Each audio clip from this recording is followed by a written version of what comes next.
اگر ہمیں معلوم ہو جائے تو وہ لائق تقلید ہو جاتا ہے، وہ واجب الاتباع ہو جاتا ہے۔ اب سوال یہ پیدا ہوتا ہے کہ قرآن پاک کا یہ نزول دفعتاً یعنی یک بار کی سارا کا سارا کیوں نہ کر دیا گیا؟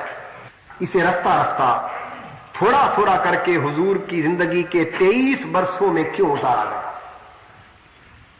یعنی نزول قرآن تدریجی کیوں تھا؟ درجہ بدرجہ اس کا نزول کیوں ہوا؟ دفعتاً اس کا نزول کیوں نہ ہوا؟ یہ ایک سوال ہے، اس کی کئی حکمتیں، لیکن ہم بنیادی نوعیت کی 7 حکمتوں پر گفتگو کریں گے۔ جتنے حکمتوں کے پہلو آج بیان ہو سکے انشاءاللہ آج بیان ہو جائیں گے، جو پہلو رہ جائیں گے اسے اگلے جمعۃ المبارک پر واضح کریں۔ نزول قرآن کا تدریجی ہونا کئی حکمتوں پر مبنی، جن میں سے پہلی حکمت یہ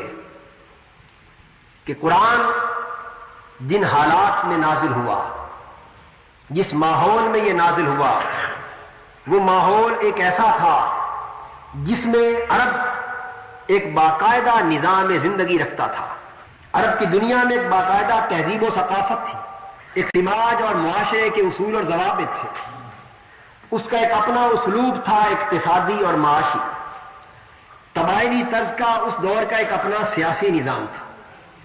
ان کے ہاں خرید و فروخت کے، شادی بیاہ کے، عبادت کے، لین دین کے اپنے رسوم، اپنے رواج، اپنے قواعد، اصول اور ضوابط موجود تھے۔ لہذا قرآن کسی ایسے معاشرے میں نہیں اتر رہا تھا جس معاشرے میں زندگی بسر کرنے کے لیے پہلے سے کوئی قانون موجود نہ ہو یا پہلے سے کوئی نظام موجود نہ ہو، پہلے سے غلط سلط ہی صحیح، لیکن کوئی نہ کوئی نظام معاشرت و معیشت و سیاست موجود تھا جس کے مطابق عرب کی زندگی بسر ہو رہی تھی۔ اب قرآن مجید کو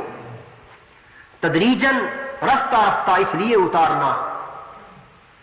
مشیت ایزدی نے مناسب سمجھا کہ اگر دفعتاً قرآن کو اتار کر سارے کے سارے موجود باطل اور فرسودہ نظام کو ایک ہی قلم سے منسوخ کر دیا جائے اور یکسر نیا نظام اس کی جگہ رائج کر دیا جائے تو یہ فطرت کے اصولوں کے خلاف ہے، یہ انسانی طبیعت کے قبول کرنے کے تقاضوں کے خلاف ہے۔ انسانی طبیعت چاہتی ہے تدریجاً حکم نافذ کیا جائے تاکہ طبیعتیں ان کو قبول کر سکیں۔ ایک نظام، ایک حکم کے اترنے سے سابقہ باطل حکم منسوخ ہو جائے، اس برائی کے خاتمے سے نئی برائی کے ختم کرنے کے لیے زمین ہموار ہو جائے،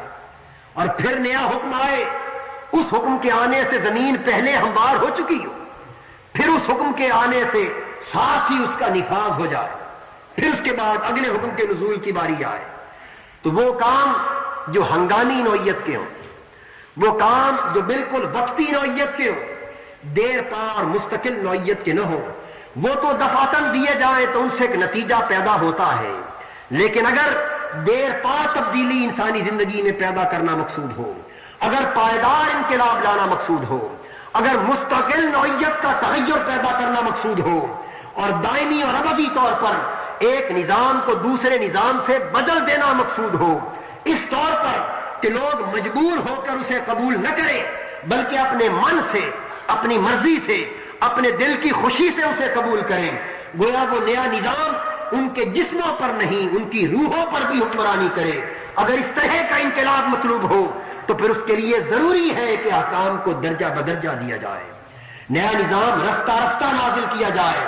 اس لیے کہ جو رفتہ رفتہ نظام نازل ہوگا، رفتہ رفتہ نافذ کیا جائے گا، وہ رفتہ رفتہ من میں اور دل کی زمینوں میں اترتا جائے گا، اور علی حاضل قیاس